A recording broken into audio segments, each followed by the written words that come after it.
السلام علیکم ورحمۃ اللہ وبرکاتہ. نحمده ونصلی علی رسولہ الکریم اما بعد فاعوذ باللہ من الشیطان الرجیم بسم اللہ الرحمن الرحیم رب اشرح لی صدری ویسر لی امری واحلل عقدۃ من لسانی یفقہوا قولی.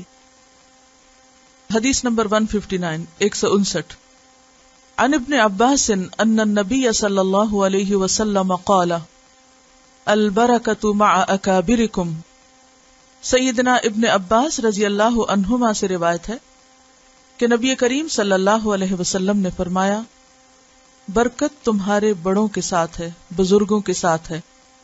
لفظی وضاحت ان ابن عباس، ابن عباس رضی اللہ عنہ سے روایت ہے ان النبی، بے شک نبی صلی اللہ علیہ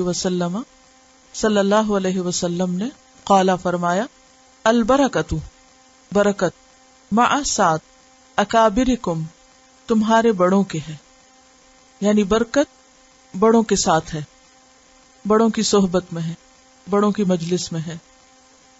برکت کا لفظ خیر، بھلائی اور اچھی چیز کے وافر مقدار میں ہونے کا نام ہے. نشو نما کے معنوں میں بھی آتا ہے، یعنی کسی خیر کا بڑھنا. برکت خالصتاً ایک اسلامی ٹرم ہے، اسلامی اصطلاح ہے، جس کا تعلق صرف کسی چیز کی مادی کیفیت میں اضافے کا نام نہیں، یعنی اس کا تعلق کسی چیز کی مادی بڑھوتری، یعنی مادی اعتبار سے کسی چیز کے زیادہ ہونے کا نام برکت نہیں، بلکہ برکت اس چیز کے اندر پائی جانے والی خیر اور بھلائی میں اضافے کا نام ہے. یہ بھی ہو سکتا ہے کہ کوئی چیز اپنے مادی وجود میں بڑھے، لیکن زیادہ تر اس کا معنی کس اعتبار سے ہوتا ہے؟ کسی چیز کے اندر پائی جانے والی خیر اور بھلائی میں اضافہ، اس کی نشو نما ہونا، اس کی کثرت ہونا، غیر محسوس طریقے سے کسی چیز سے فائدہ پہنچنا. تو بڑوں کی جو عزت اور بڑوں کا جو ادب ہے، اس میں ہم دیکھتے ہیں کہ عمر کے اعتبار سے بڑے، علم کے اعتبار سے بڑے اور درجے یا رتبے کے اعتبار سے بڑے لوگوں کا ذکر آتا ہے. اور یہاں پر اکابر کی جب بات آئی تو اکابر کبیر کی جمع ہے، تو ان تمام چیزوں میں جو بڑا ہو، یعنی علم میں، عمر میں یا مرتبے میں، تینوں چیزیں اکٹھی بھی ہو سکتی، کسی کے اندر دو چیزیں بھی ہو سکتی اور کسی میں صرف ایک بھی ہو سکتی، لیکن خاص طور پر عمر میں بڑا ہونا. یعنی یہاں پر اکابر کے ساتھ ڈیفائن نہیں کیا گیا کہ یہاں بڑا ہونے سے مراد کیا ہے، لیکن جیسے دوسری احادیث سے ہمیں پتہ چلتا ہے کہ بڑائی کئی اعتبار سے ہوتی، اور یہ بات سمجھ میں آنے والی. مثلا اگر حدیث نمبر 157 کو ساتھ لے کر چلے کہ کسی بوڑھے انسان کی عزت کرنا اور حامل قرآن کی عزت کرنا اور منصف بادشاہ کی عزت کرنا اللہ کی عزت کرنے کے ہم معنی ہے، تو اس اعتبار سے آپ دیکھیں کہ پھر بڑے کون ہوں گے کہ اگر عمر میں کوئی بڑا ہے. اب اگر عمر میں کوئی بڑا ہے تو اس کے وجود سے برکت کیسے ہو سکتی، یا اس کی ذات سے یا اس کی صحبت سے برکت کیسے حاصل ہو سکتی؟ اس کے عمر کے جو تجربات ہیں، ان کی روشنی میں جو کچھ وہ بتاتا ہے یا کہتا ہے، اس سے انسان فائدہ اٹھاتا ہے. ہو سکتا ہے کہ وہ کوئی مالی طور پر یا مادی طور پر آپ کو فائدہ نہ دے، لیکن جس چیز میں انہوں نے زندگی بسر کی ہوتی ہے اور جو تجربہ انہوں نے حاصل کیا ہوتا ہے، اس تجربے کی روشنی میں ان کی چھوٹی چھوٹی باتیں بھی، ان کی چھوٹی چھوٹی نصیحتیں بھی، ان کا کسی چیز کو اپروو یا ڈس اپروو کرنا، یہ بسا اوقات انسان کو دنیا اور آخرت کے بڑے بڑے نقصانات سے بچا لیتا ہے. بعض اوقات آپ ایک کام کرنے جا رہے تھے، مثلا ایک انسان نوجوان ہو سکتا ہے، بہت سمجھدار ہو سکتا ہے یا بہت پڑھا لکھا ہو سکتا ہے، لیکن اس کے پاس تجربہ نہیں ہے. اور عام طور پر آپ نے دیکھا ہوگا کہ جو نوجوان ہوتے ہیں ان کے اندر کام کرنے کا جذبہ اور بعض اوقات رسک لینے کا بھی ایک شوق ہوتا ہے، اور بہت آؤٹ گوئنگ ہوتے ہیں اور جلدی چیزیں کرنا چاہتے ہیں اور فوری ریزلٹس چاہتے ہیں. تو ایسے میں کیا ہوتا ہے کہ جو بڑے ہوتے ہیں وہ اپنے تجربے کی روشنی میں انہیں بر وقت مناسب اقدام کی طرف لے جاتے ہیں یا اچھے مشورے دیتے ہیں یا بعض کاموں کے کرنے سے روکتے ہیں. تو یہ تمام چیزیں چھوٹوں کے لیے فائدہ مند ہوتی. اور کیا فائدہ ہو سکتا ہے کسی بڑے کے وجود سے؟ بڑوں کی جو دعائیں ہیں، ان کی جو غیر مشروط بعض اوقات خیر خواہی ہوتی، وہ خاص طور پر انسان کے لیے بہت فائدہ مند. مثلا اگر کسی گھر میں ماں باپ ہیں، یعنی آپ ماں باپ کے ساتھ رہتے ہیں یا ماں باپ آپ کے زندہ ہیں، بھلے ساتھ نہ بھی رہتے ہوں، تو ان بڑوں کا سایہ سر پہ ہونا، ان بڑوں کا وجود اور ان کی دعائیں انسان کے لیے فائدہ مند ہوتی. اور یہ حقیقت ہے کہ دعائیں اپنے اندر بہت اثر رکھتی ہیں. دعا مومن کا ہتھیار ہوتی، دعا ہر حال میں فائدہ دیتی. اور پھر ان کی دعائیں بہت سنسیئر اور بہت دل سے نکلی ہوئی دعائیں ہوتی. اور بڑوں کا عمل چھوٹوں کے لیے ایک رہنما ہوتا ہے، ایک رول ماڈل ہوتا ہے. بہت سی چیزیں آپ کتابوں سے پڑھ کر نہیں سیکھ سکتے، اور بعض اوقات پڑھتے بھی ہیں تو سمجھ غلط آتی. ایسی صورت میں بڑوں کا وجود ایک نعمت ہوتا ہے. آپ ان کے عمل سے، ان کے طریقوں سے، ان کے عملی رویوں سے بہت کچھ سیکھتے ہیں جو آپ کو کسی اور جگہ نہیں ملتا. ان کی زندگی بھر کے تجربات. اس میں آپ دیکھیے کہ مثلا نوجوان لڑکیاں جب ینگ مدرز ہوتی ہیں، نئی نئی ماں بنتی ہیں، بچے پالنے ہوتے ہیں، تو ان کو بڑوں کی سرپرستی کس قدر فائدہ دیتی ہے. آپ سب جو اس تجربے سے گزرے ہیں انہیں پتا ہوگا کہ وہ ان کے لیے کتنی سہولت اور کتنا فائدہ تھا. اور ہاسپٹل سے یا میڈیکل کیئر سے آپ کو کتابیں بھی ملی، لٹریچر بھی ملا، بہت سے لوگوں نے بہت کچھ پڑھا. لیکن وہ چند باتیں جو بڑوں نے بر موقع بر وقت بوقت ضرورت آپ کو بتائیں، وہ کہیں زیادہ مفید، فائدہ مند اور آسان تھی جو آپ نے کتابوں میں پڑھی. اور بعض کتابوں میں پڑھ کے وہ کچھ کرنا بھی نہیں آتا. ایک ہی کام آپ سیدھے کرنے کی بجائے الٹا کر رہے ہوتے ہیں کیونکہ آپ نے دیکھا نہیں ہوتا. تو جس چیز کو آپ کرتے ہوئے دیکھتے ہیں وہ کرنا بھی آسان ہو جاتی. ان کی زندگی کی جو کہانیاں ہیں اور ان کے جو تجربات ہیں اور ان کا اپنا ایک جو نقطہ نظر ہے، اس سے انسان بہت کچھ سیکھتا ہے. بڑوں کے وجود سے ایک ہسٹری بھی بنتی، ایک خاندان کی تاریخ بنتی، اور وہ آپ کو آپ کا پاسٹ اور آپ کی اوریجن بھولنے نہیں دیتے. وہ آپ کو ساتھ ساتھ بتاتے رہتے ہیں کہ تم کہاں سے ہو، تمہارے باپ دادا کیا تھے، کون تھے، خاندان کیا تھا، روایات کیا تھی. اور ان چیزوں کے ساتھ ایک ایسوسیشن انسان کو انسان بناتی. بڑوں کے وجود سے خود اعتمادی ہوتی، ایک ڈسپلن بھی رہتا ہے. جب کوئی بڑا بتانے والا نہیں ہوتا، یہ سر پہ نہیں ہوتا، تو انسان اپنی منمانی میں بہت کچھ نقصان بھی کرتا ہے. جب کوئی بڑوں کی عزت کرتا ہے اور بچے اس کو عزت کرتے ہوئے دیکھتے ہیں، احترام دیتے ہوئے دیکھتے ہیں، تو آپ کو اپنے بچوں کو اپنی عزت کرانے کے لیے بہت لمبے لیکچر نہیں دینے پڑتے. وہ ایک رویہ اور عمل ہی کافی ہوتا ہے بتانے کے لیے کہ بڑوں کے ساتھ کیسے بات کی جاتی ہے، بڑوں کے ساتھ کیسا سلوک کیا جاتا ہے. اور اسی لیے ایک حدیث میں آتا ہے کہ جب کوئی نوجوان کسی بوڑھے کی اس کے بڑھاپے کی وجہ سے عزت کرتا ہے، یعنی کچھ بھی نہیں ہے اس کے اندر سوائے اس کے کہ وہ بوڑھا ہے.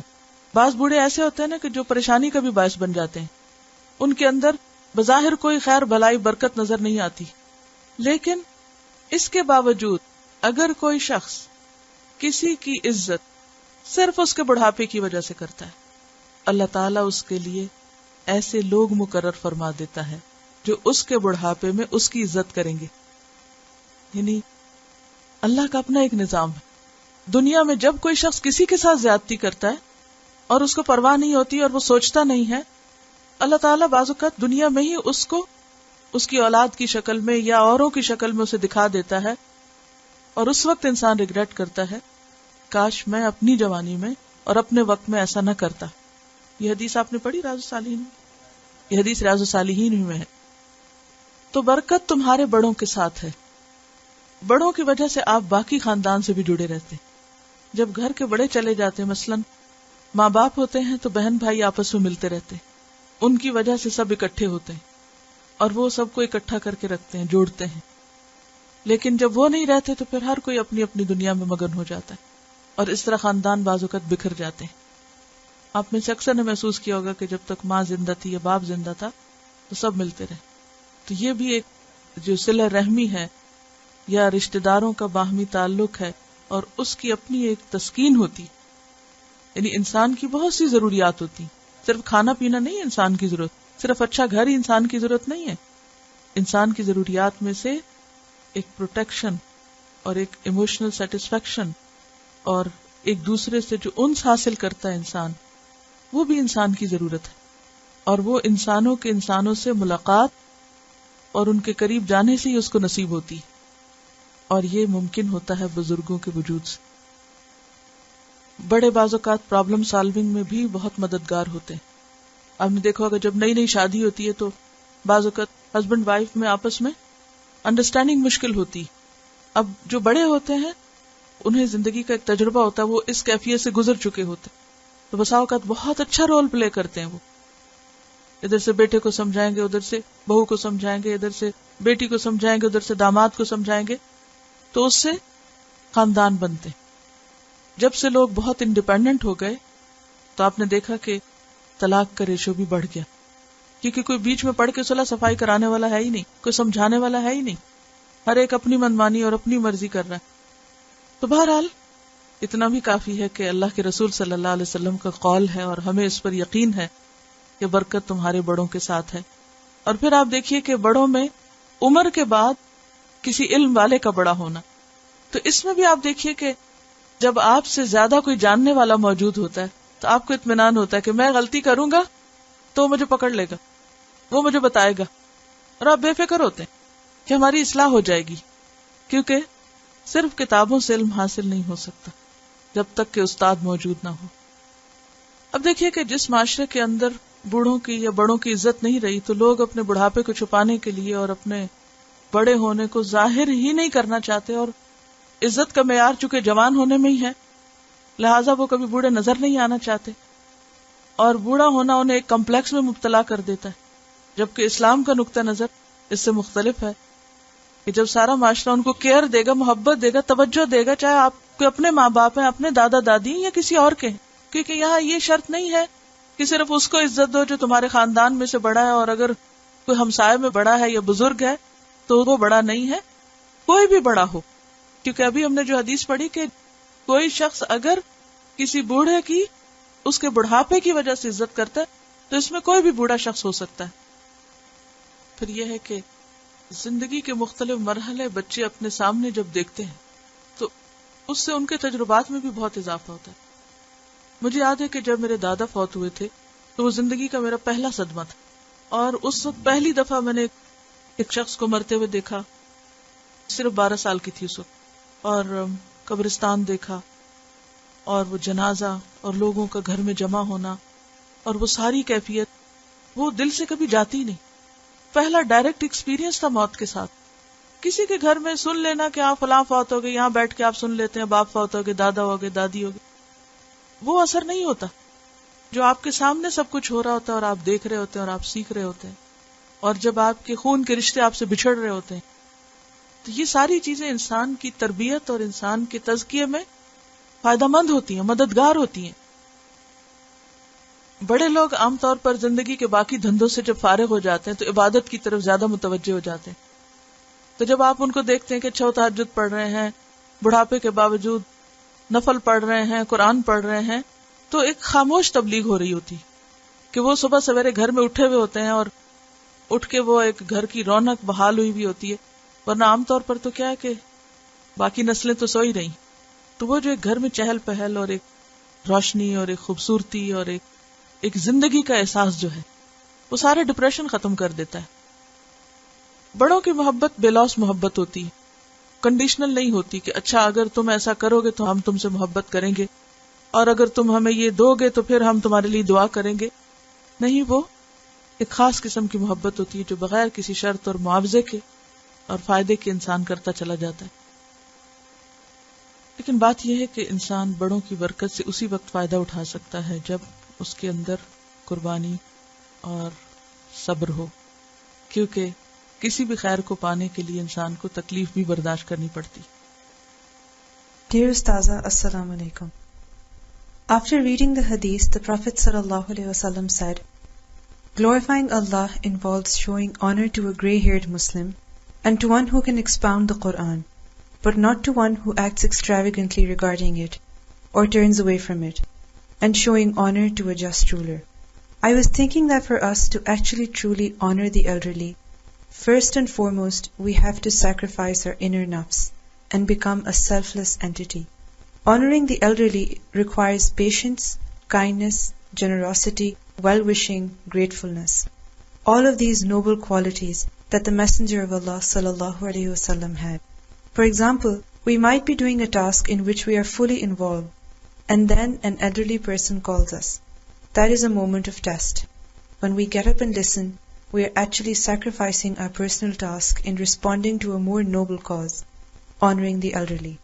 As a person gets older, they are not active the way they used to be in their youth. So helping them with their tasks, listening to them, being around them sometimes requires patience and perseverance. This is a way for us to do our tazkiyah-e-nafs. If we keep in mind that honoring the elderly is honoring Allah, then this makes it easy to bring about change in our amal for the better. We should also ask ourselves that if I was old, how would I want others to treat me? In class, when you asked us to imagine a society where everyone is respecting their elders, I was thinking that if every single person was doing that, then there would be so much khair and so much well-wishing amongst the people. The desire of preferring others over themselves would prevail. There would be so much peace just by doing this one deed. Subhanallah. May Allah give us the ability to honor our elders and to truly benefit from their knowledge. Ameen. ایک حقیقت ہے کہ کوئی بھی نیکی کمانے کے لیے اور کوئی بھی خیر پانے کے لیے انسان کو لازماً قربانی کرنا ہوتی ہے. تو ہم بات کر رہے تھے کہ عمر میں بڑے ہونے کی وجہ سے بھی انسان دوسرے سے فائدہ اٹھا سکتا ہے، اور پھر اگر کوئی علم میں ہم سے زیادہ ہو تو اس کا وجود بھی باعث برکت ہوتا ہے. آپ نے دیکھا ہوگا کہ اگر کوئی شخص علمی اعتبار سے دوسروں سے زیادہ اسٹرانگ ہے تو خود اس کا وجود کسی جگہ پر بہت سی خرابیوں کو دور کرتا ہے. جیسے حضرت عمر رضی اللہ تعالیٰ عنہ کی مجلس میں ان کے آس پاس بیٹھنے والے لوگ صاحب قرآن ہوتے تھے، اور ایک موقع پر جب ایک شخص نے حضرت عمر کے ساتھ بدتمیزی کی اور حضرت عمر غصے میں آ گئے تو فوراً ان کی مجلس کے ایک شخص نے ان کے سامنے قرآن کی آیت پڑھی اور عمر وہیں ٹھہر گئے. اسی طرح وَإِكْرَامِ ذِي السُّلْطَانِ الْمُقْسِطِ، منصف بادشاہ کی عزت. اب یہاں صرف سلطان نہیں، یعنی صرف کسی عہدے کے بنا پر ہی کسی کی عزت نہیں، بلکہ اس عہدے میں جب جسٹس ہو، اس میں جب انصاف ہو. اسی طرح جب اکابر کی بات ہوتی ہے تو اس کو بھی جنرلائز نہیں کیا جائے گا، اس سینس میں کہ مثلا بعض گھروں میں بزرگ ہوتے ہیں لیکن کوئی ان کی تربیت نہیں ہوتی، جس کی وجہ سے بعض اوقات انتہائی بد زبانی بھی کرتے ہیں یا گالی گلوچ کرتے ہیں، یا یہ کہ اب تو افسوس کے ساتھ یہ کہنا پڑتا ہے کہ بعض بزرگوں کا اور کچھ کام نہیں سوائے اس کے کہ ٹی وی دیکھتے ہیں سارا دن، اور وہ چھوٹے بچوں کو بھی ساتھ بٹھا لیتے ہیں ٹی وی دیکھنے کے لیے. اب بعض مائیں جو ہیں وہ بچوں کی تربیت مختلف طرح کرنا چاہتی ہیں، لیکن گھر میں بزرگ جو ہیں وہ بالکل ہی کسی اور طرف لے کے جا رہے ہیں، تو ایسا گھر بھی فتنے فساد کا نمونہ بن جاتا ہے. تو برکت اسی جگہ ہوتی ہے جہاں اللہ کی اطاعت ہوتی ہے، حدود اللہ کا پاس رکھا جاتا ہے. جہاں پر اللہ کی نافرمانی کے کام شروع ہو جائے تو وہاں کیا ہوگا؟ وہاں کیسے برکت ہو سکتی؟ جس گھر میں ہر وقت میوزک کی آوازیں اٹھتی رہیں، چیخ پکار ہوتی رہے، شور ہنگامہ ہوتا رہے، بد زبانی ہوتی رہے، تو وہاں برکت کیا ہوگی؟ تو یہ بات بھی یاد رکھیے کہ اچھا اخلاق اور اچھے طور طریقے انسان کے لیے خیر لاتے. اگلی حدیث، عن نافع ان عبد اللہ ابن عمر حدثه ان رسول اللہ صلی اللہ علیہ وسلم قال ارانی فی المنام اتسوق بسواک فجذبني رجلان احدهما اکبر من الاخر فناولت السواک الاصغر منهما فقیل لی کبر فدفعته الى الاکبر. رواہ مسلم کتاب الزہد. نافع رحمۃ اللہ علیہ سے روایت ہے کہ عبداللہ بن عمر رضی اللہ عنہما نے ان سے بیان کیا ہے کہ رسول اللہ صلی اللہ علیہ وسلم نے فرمایا، میں نے اپنے آپ کو خواب میں دیکھا کہ میں مسواک کر رہا ہوں، پس میرے پاس دو آدمی آئے، ان میں سے ایک دوسرے سے بڑا تھا. میں نے مسواک چھوٹے کو دے دی تو مجھے کہا گیا بڑے کو دیں، تو میں نے بڑے کو دے دی. لفظی وضاحت، ان نافع سے روایت ہے ان عبداللہ ابن عمر کہ عبداللہ ابن عمر صحابی ہیں رضی اللہ عنہ نے حدثہ ان سے حدیث بیان کی ان رسول اللہ کہ بے شک رسول اللہ صلی اللہ علیہ وسلم نے قال فرمایا ارانی میں نے دیکھا اپنے آپ کو فی المنام خواب میں اتصوق کہ میں مسواک کر رہا بسواکن ایک مسواک کے ساتھ فجذبنی رجلانی تو آئے میرے پاس دو مرد. جذبنی کا مطلب جذب کرنے کا کیا ہوتا ہے؟ نہیں مجھے دو لوگوں نے جذب کر لیا، یعنی میرے پاس آئے اور متوجہ کیا، بات کی مجھ سے. احدہما اکبر ان میں سے ایک بڑا تھا، من الآخر دوسرے سے. فناولت تو میں نے پکڑائی دی، السواک کا مسواک، الاصغر چھوٹے والے کو، منہما ان دونوں میں سے. فقیل علی تو مجھ سے کہا گیا کبر بڑے کو دو. فدفعتہ الی الاکبر تو میں نے اس کو بڑے کو دے دیا. رواہ مسلم، اسے مسلم نے روایت کیا ہے. تو اس حدیث سے یہ پتہ چلتا ہے کہ دینے دلانے میں اور معاملہ کرنے میں بڑے کو چھوٹے پر فوقیت دینی چاہیے.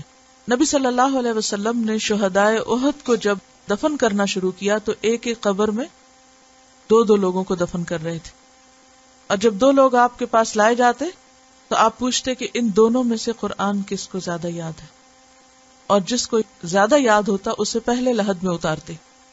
تو اس سے بھی کیا پتہ چلتا ہے کہ علم میں بڑے کو اہمیت دی جاتی چھوٹے پر. یعنی مثلاً اگر دو لوگ ہیں، ایک علم میں بڑا اور ایک عمر میں بڑا ہے، تو بھی اہمیت کس کو دی جائے گی؟ جو علم میں بڑا ہو.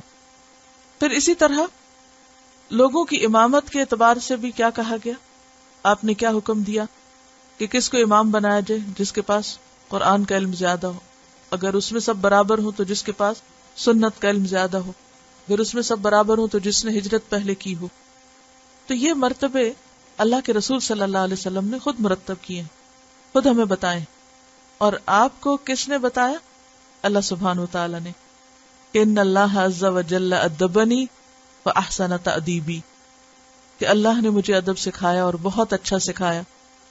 اور اس سکھانے کا طریقہ کیا تھا؟ عملی مثال سے سکھایا. کہ دو لوگ آپ کے پاس خواب میں آئے، نہیں آپ نے خواب میں دیکھا کہ اس طرح آپ مسواک کر رہے ہیں، دو لوگ آئے اور آپ نے چاہا کہ وہ جو آپ کے پاس ہے اس وقت وہ ان کو دیں، اور جب آپ دینے لگے تو آپ چھوٹے کو دینے لگے تو کہا گیا کہ نہیں بڑے کو دیں. تو یہ ادب سکھانے کا ایک طریقہ ہے. عام روزمرہ زندگی میں بھی جب معاملات ہو رہے ہوتے ہیں تو اس وقت اگر ایک انسان کوئی غلطی کرتا ہے تو دوسرا شخص اس کو بتاتا ہے. اور یہ کون بتاتا ہے؟ عام طور پر یا اہل علم بتاتے ہیں، یا مائیں بتاتی ہیں، یا بڑے بتاتے ہیں. مثلا بچہ کچھ لے رہا ہے، کچھ دے رہا ہے، کوئی اٹھ رہا ہے، بیٹھ رہا ہے، دوسرے لوگ عام طور پر بچوں کو دیکھ کے کیا کرتے ہیں؟ یا تو آنکھیں بند کر لیتے ہیں ان کی شرارتیں دیکھ کے، بالکل غافل ہو جاتے ہیں کہ کرنے دو، کون سے ہمارے بچے. لیکن اگر آپ کے اپنے بچے ہوں یا کسی رشتہ دار کے بچے ہوں تو آپ غافل نہیں رہ سکتے، آپ اگنور نہیں کر سکتے. آپ فوراً انٹرپٹ کرتے کہ دیکھو ایسا نہیں کرو. سامنے ہو، فون پر ہو، کہیں پر بھی ہو، آپ ان کو چھوڑتے نہیں. ساری زندگی تمیز سکھاتے رہتے. بچے بڑے بھی ہو جاتے ہیں، جوان بھی ہو جاتے ہیں، شادی شدہ بھی ہو جاتے ہیں، تو ماں باپ اپنا یہ فریضہ نہیں بھولتے. لیکن اللہ کے رسول صلی اللہ علیہ وسلم کو ہر معاملے میں کہاں سے رہنمائی ملی؟ اللہ سبحانہ و تعالیٰ کی طرف سے. لہذا آپ اخلاق میں عظیم ترین تھے، بہترین ادب کے مالک، اور آپ کی سنت اور آپ کے طریقوں میں ہمارے لیے بھی رہنمائی ہے. اور اس حدیث کو بیان کرنے کا اصل مقصد کیا ہے؟ آپ نے اپنا یہ خواب کیوں بیان کیا؟ تاکہ ہمارے لیے ایک رہنمائی کا ذریعہ ہو. ہم سیکھیں کہ اگر ہمیں بھی کسی موقع پر کسی کو کچھ دینا ہو تو آغاز بڑے سے کریں. ایک اور موقع پر جب 3 لوگ عبد الرحمن بن سہل، ہویسہ اور محیصہ بن ابن مسعود جو تھے، وہ تینوں لوگ آئے اور کسی مقدمے کی بات آپ سے کرنے لگے. آپ صلی اللہ علیہ وسلم کے سامنے عبد الرحمن جو ان میں سے عمر میں سب سے چھوٹے تھے، انہوں نے بات شروع کی. آپ نے 2 مرتبہ دوہرا کے فرمایا کہ بڑا بات کرے، بڑا بات کرے. اگلی حدیث ہے ان ابن عمر قال قال رسول اللہ صلی اللہ علیہ وسلم اذا اتاکم کریم قوم فاکرموہ. یہاں پر قوم لکھا ہوا ہے، یہ اصل میں قوم ہے. رواہ ابن ماجہ کتاب الادب. سیدنا ابن عمر رضی اللہ عنہ سے روایت ہے کہ رسول اللہ صلی اللہ علیہ وسلم نے فرمایا، جب تمہارے پاس کسی قوم کا عزت دار آدمی آئے تو اس کی عزت کرو۔ اس میں کون بڑا مراد ہے؟ مرتبے کے اعتبار سے بڑا شخص۔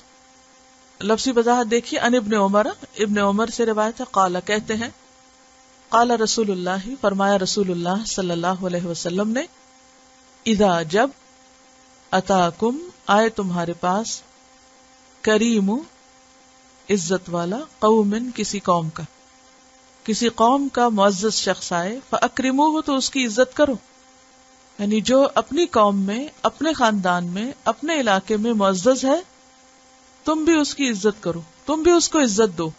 کیوں؟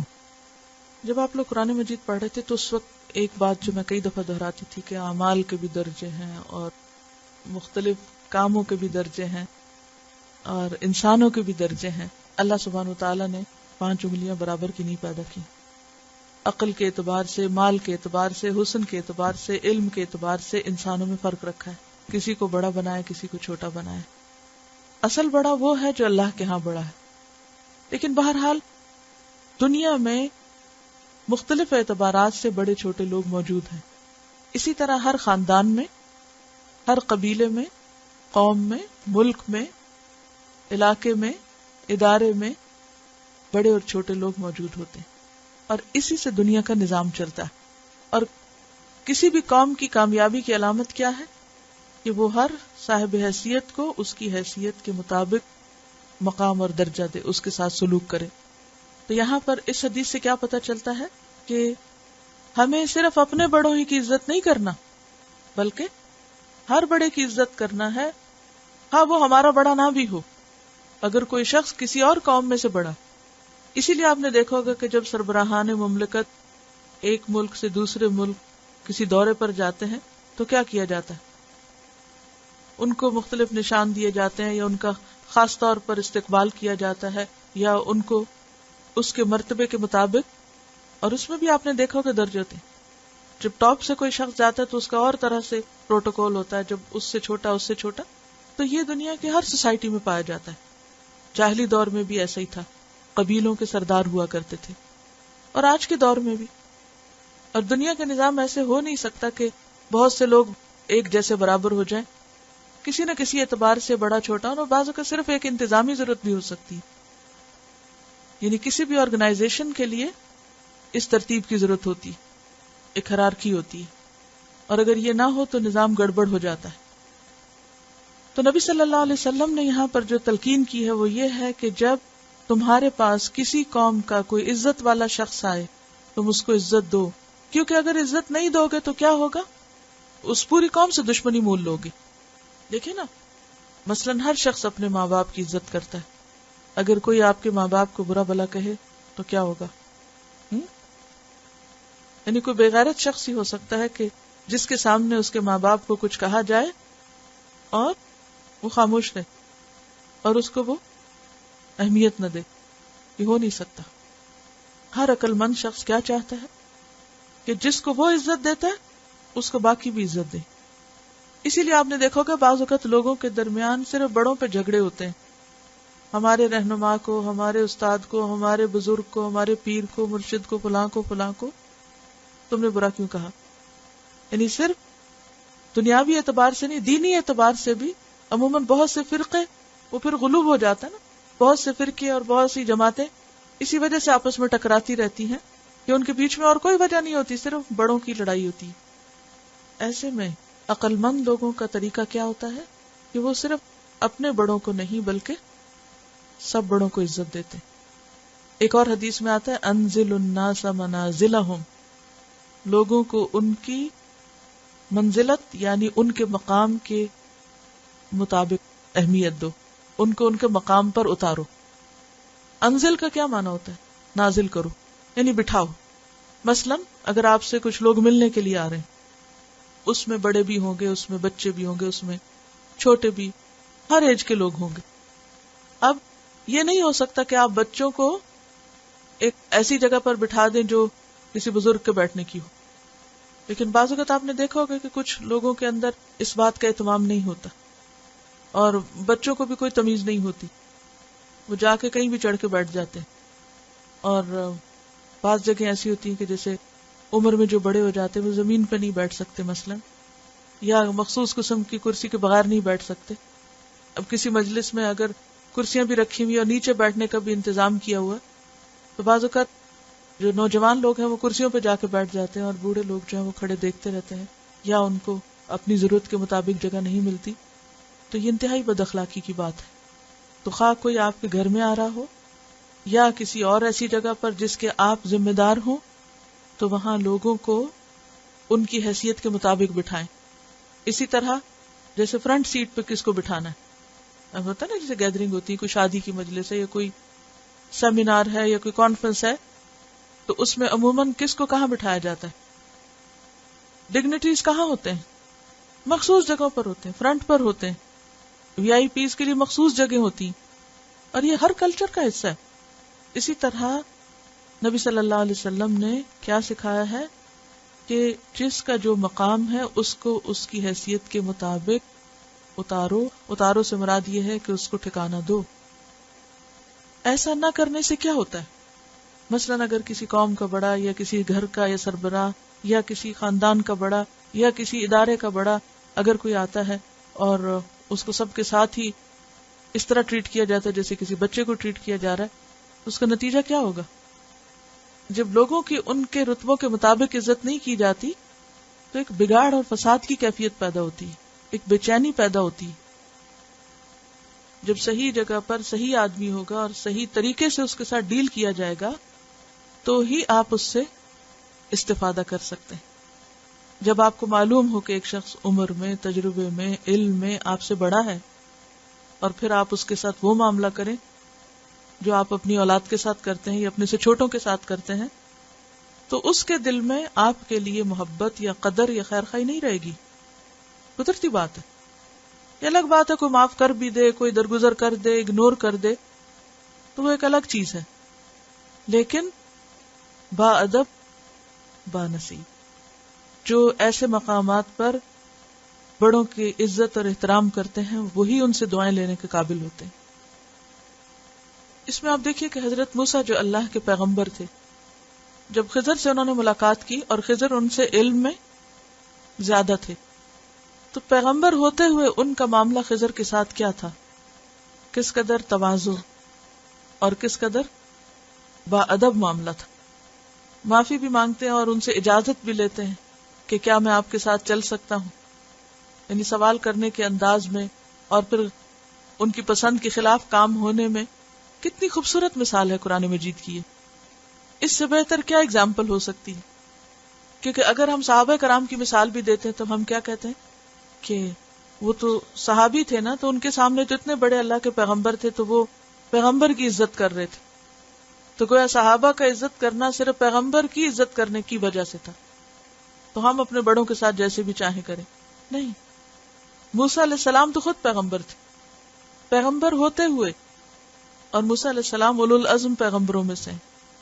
پیغمبروں میں ان کے جو ٹاپ کے 5 ہیں ان میں ان کا نام ہے. پیغمبر ہوتے ہوئے جب اللہ سبحانہ وتعالیٰ نے ان کو بھیجا کہ جاؤ فلاں شخص سے سیکھ کر آؤ، تو ان کا پورا طرز عمل ایک بہترین مثال ہے ادب اور احترام کی. پھر اسی طرح ام ایمن جنہوں نے نبی صلی اللہ علیہ وسلم کی خدمت کی تھی اور ان کی والدہ کی وفات کے بعد ان کو لک آفٹر کیا اور ان کو مدینہ سے لے کر آئیں واپس. اور نبی صلی اللہ علیہ وسلم خاص طور پر ان کی زیارت کے لیے جایا کرتے تھے، ان کی ملاقات کے لیے جایا کرتے تھے. حالانکہ وہ کوئی بہت عالم فاضل خاتون نہیں تھی. کیوں جاتے تھے ان کے پاس؟ ماں کے برابر تھی. ماں کے بعد انہوں نے ماں کا رول پلے کیا، تو آپ خاص اہتمام کے ساتھ ان سے ملتے. اور جب نبی صلی اللہ علیہ وسلم فوت ہو گئے تو اس کے بعد حضرت ابو بکر نے خاص طور پر حضرت عمر سے کہا آؤ ہم بھی ام ایمن کی اسی طرح زیارت کرنے کے لیے جائیں جس طرح اللہ کے رسول صلی اللہ علیہ وسلم ان کی زیارت کرنے جایا کرتے تھے. حضرت عمر کا حضرت خولہ کو راستے میں دیکھ کر ان کے روکنے پر اتنی دیر رک جانا کس وجہ سے تھا؟ کہ یہ وہ خاتون ہیں جن کو اللہ نے عزت بخشی تھی، جن کی فریاد پر اللہ سبحانہ وتعالیٰ نے وحی اتاری. قد سمع اللہ قول التی تجادلک فی زوجہا وتشتکی الی اللہ.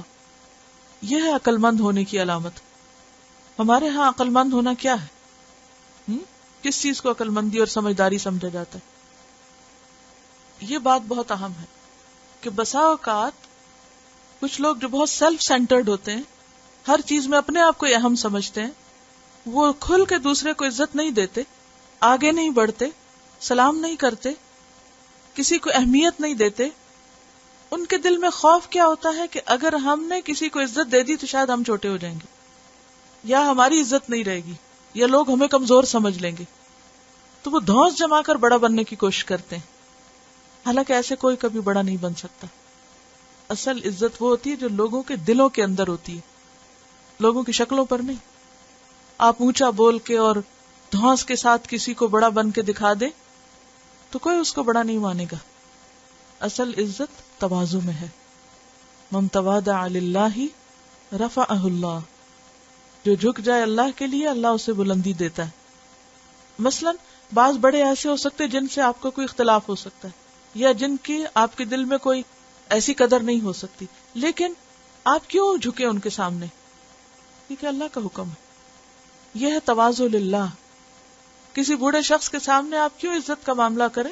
کیونکہ یہ اللہ کا حکم ہے، اور اللہ نے حکم دیا ہے کہ بزرگوں کی عزت کرو، ان کا ادب کرو. تو اس لیے ہمیں کرنا ہے، خواہ وہ ہمیں دعا دیں یا بد دعا دیں. بعض بوڑھے بد دعائیں بھی دیتے ہیں، بات بات پہ بد دعائیں دینے لگتے ہیں، تو وہ سمجھتے ہیں کہ شاید ہم بڑے ہیں تو ہماری غلط باتیں بھی اللہ تعالیٰ مان لیں گے. یعنی ایموشنلی بلیک میل کرتے ہیں بعض اوقات. تو ایسی صورت میں وہ جو کچھ بھی کریں، ہمارے اوپر فرض کیا عائد ہوتا ہے کہ ہم اپنا رول پلے کریں، اپنا فرض ادا کریں، اللہ کی خاطر دوسرے کو وہ مقام دیں جو اللہ نے اس کو دے رکھا ہے. یہ بھی اللہ کی تقسیم ہے نا، کہ کوئی ہم سے پہلے پیدا ہو گیا، اب وہ عمر میں ہم سے بڑا ہے، اب ہم سے کہا جا رہا ہے تم چونکہ بعد میں دنیا میں آئے ہو لہٰذا اس کی عزت کرو. اب ہم کہتے ہیں نو ہم یہاں اور یہاں سے اس سے بہتر ہے، ہم کیوں کریں؟ نہیں، اس لیے کرو کہ یہ اللہ کا فیصلہ تھا کہ وہ تم سے عمر میں بڑا ہو اور تم اسے عزت دو. تو من تواضع للہ، اللہ کا حکم سمجھ کے جو کرے گا رفعہ اللہ، اللہ اس کو عزت دے گا، اس کو بلندی عطا کرے. اور عزت دینا صرف سامنے عزت دینا نہیں ہوتا، یہ جھوٹی عزت ہوتی کہ سامنے آپ کسی کے بہت مؤدب بنے اور پیچھے آپ انتہائی بد زبانی کریں اس کے خلاف. اللہ تو سب دیکھتا ہے نا، اس کے لیے تو حاضر اور غائب برابر ہے. بعض لوگ ایسے بھی کرتے ہیں کہ سامنے بزرگوں کے بہت جھک کے ملیں گے، بڑے آداب کریں گے ان کو، لیکن بعد میں نقلیں تک اتاریں گے ان کے بولنے پہ، ان کے چلنے پہ. اسی لیے آپ نے دیکھا ہوگا کہ بعض بچے بوڑھوں کی نقل اتار رہے ہوتے ہیں کہ یوں چلتے ہیں، یوں بات کرتے ہیں. یہ تو سراسر منافقت ہے نا. قیامت کے دن ایک شخص آئے گا جس کے 2 چہرے ہوں گے، 2 چہروں والا. ذرا تھوڑی دیر کے لیے سوچئے، کبھی آپ نے ایسے ڈیفارمڈ بچے دیکھے ہوں گے کہ جن کے 2 چہرے ہوں یا 2 سر ہوں اور باڈی ایک ہو، یا کبھی آپ نے تصویر کوئی دیکھی ہوگی. تصویر دیکھ کے بھی انسان ڈر اور سہم جاتا ہے. قیامت کے دن کچھ لوگ اس حال میں آئیں گے کہ ان کے واقعی 2 چہرے ہوں گے. یہ وہ لوگ ہوں گے جو دنیا میں کچھ لوگوں سے ایک طرح ملتے تھے اور کچھ سے دوسری طرح، 2 رخاپن، یا یہ کہ سامنے کچھ اور پیچھے کچھ. ہم سمجھتے ہیں کہ دوسروں کو بیوقوف بنا لیں گے، حالانکہ زیادہ دیر کوئی چھپ بھی نہیں سکتا. جو ایسا کرتے ہیں وہ پہچانے بھی جاتے ہیں، کھل ہی جاتا ہے کہیں نہ کہیں سے معاملہ. وہ خود کتنا بھی اپنے آپ کو کور کریں، کہیں نہ کہیں سے ڈسکلوز ہو جاتی ہیں باتیں. کیونکہ جب آپ دوسروں کے سامنے اس طرح کی کسی کی خرابی بیان کر رہے ہوتے ہیں، کسی کا مذاق اڑا رہے ہوتے ہیں، تو جس کے سامنے اس وقت آپ داد لے رہے ہیں، ہو سکتا ہے وقتی طور پر وہ بھی آپ ہی کو دھوکہ دے رہا ہو کہ ابھی آپ کی ہاں میں ہاں ملا رہا اور پھر کہیں اور جا کے آپ کو بدنام کرے. جب آپ دوسرے کی خرابی کر رہے ہیں تو آپ کو کون چھوڑے گا؟ ویسے بھی اللہ کے مکافات کا عمل ہے، جو دوسرے کے ساتھ برا کرتا ہے اس کے ساتھ ہو کر رہتا ہے. ایسے لوگ قیامت کے دن جب میدان حشر میں کھڑے ہوں گے تو وہ اپنے اعمال کی وجہ سے دور سے پہچانے جائیں گے. کسی کو بتانے کی ضرورت نہیں ہوگی کہ یہ کون تھا اور کیسا تھا. کوئی چیونٹیوں کی شکل میں اٹھے گا اور کوئی کسی حال میں، کوئی نیلا پیلا. قرآن مجید میں مختلف رنگوں کا بھی ذکر ملتا ہے، آنکھوں کے رنگ مختلف، چہرے سیاہ ہوں گے. تو اس لیے اصل ادب اور اصل اخلاق کیا ہے؟ جو ہر جگہ، جو اللہ کے لیے ہو. کیونکہ جو کام اللہ کے لیے نہیں اس کا کچھ فائدہ بھی نہیں. کہ آپ سامنے تو سر جھکا لیں یا نگاہیں نیچی کر لیں اور نگاہیں نہ ملائیں. یہ بھی یاد رکھیے نگاہیں نہ ملانا بھی ایک اچھی عادت نہیں، وہ ایک کمپلیکس کی علامت ہوتی ہے. یعنی جب انسان کسی سے نگاہ نہیں ملاتا، نگاہ چراتا ہے، تو نگاہ چرانا کیا ثابت کرتا ہے، کیا ظاہر کرتا ہے؟ نگاہیں چرانا کیا معنی رکھتا ہے؟ آپ کچھ چھپا رہے ہیں، آپ فیس نہیں کر پا رہے، یو آر گلٹی، آپ نے کچھ گڑبڑ کی ہوئی ہے. بچوں کو دیکھیں، کوئی شرارت کر لیں تو کہاں سے دکھتی؟ نگاہیں چرانے سے. نگاہ نہیں ملائیں گے. تو جو کمیونیکیشن میں نگاہیں چرانا یا دوسرے کو فیس نہ کرنا یا بات کرتے ہوئے ایک مصنوعی قسم کا احترام طاری کر لینا، یہ بھی اب نارمل رویہ ہوتا ہے. اور اس کی ضرورت کب پیش آتی ہے؟ کہ جب آپ کے دل میں نہیں ہوتا. جب آپ کے دل میں آپ بالکل ایک اطمینان کے ساتھ نیچرل وے میں دوسرے سے بات کرتے ہیں، سامنے کچھ اور پیچھے کچھ، یہ اسی وقت ختم ہو سکتا ہے جب انسان کے دل میں اللہ کا ڈر ہو. اگلی حدیث ہے ان انس قال لم يكن شخص احب اليهم من رسول الله صلی اللہ علیہ وسلم قال وكانوا اذا رأوه لم يقوموا لما يعلمون من كراهيته لذلك رواه الترمذی کتاب الادب. یہاں ترمذی کا ذال ہونا چاہیے، زائی نہیں ہے.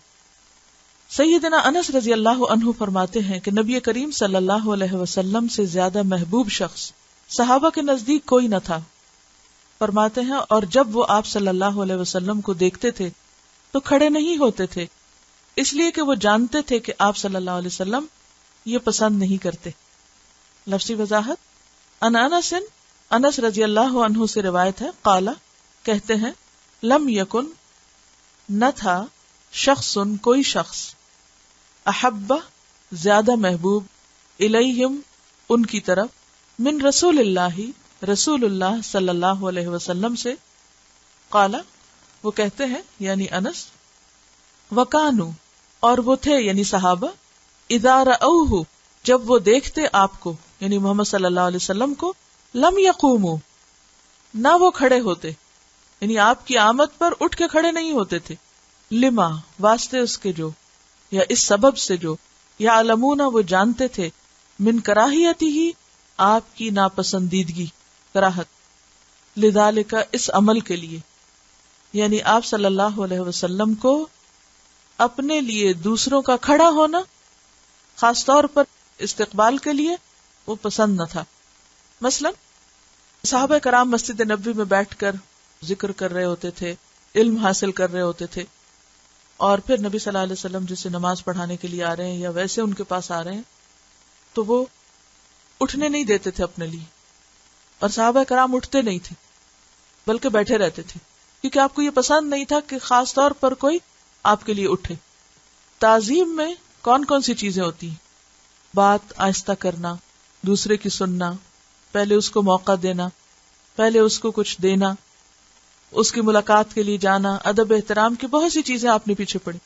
انہی میں سے عام طور پر اجمیوں میں ادب احترام کا جو طریقہ تھا وہ کیا تھا کہ وہ اپنے ملوک کے لیے، بادشاہوں کے لیے جب بھی وہ انٹر ہوں کھڑے ہو جائیں. لیکن یہاں نبی صلی اللہ علیہ وسلم اپنے لیے ایسا نہیں پسند کرتے تھے، تو صحابہ کرام اٹھا نہیں کرتے تھے. اس کا یہ مطلب نہیں کہ صحابہ کے دل میں آپ کی عزت نہ تھی، بہت عزت تھی، لیکن آپ کو یہ طریقہ پسند نہیں تھا، لہٰذا وہ آپ کے جذبات اور آپ کے احساسات کا لحاظ رکھا کرتے تھے.